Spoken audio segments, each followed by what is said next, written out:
And Moses says, when I go back to my people, who shall I tell them sent me?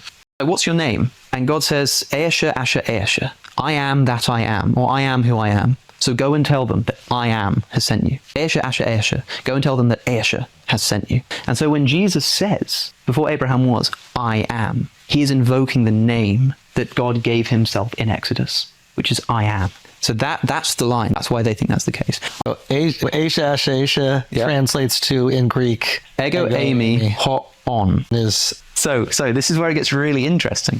In the Greek version, yeah.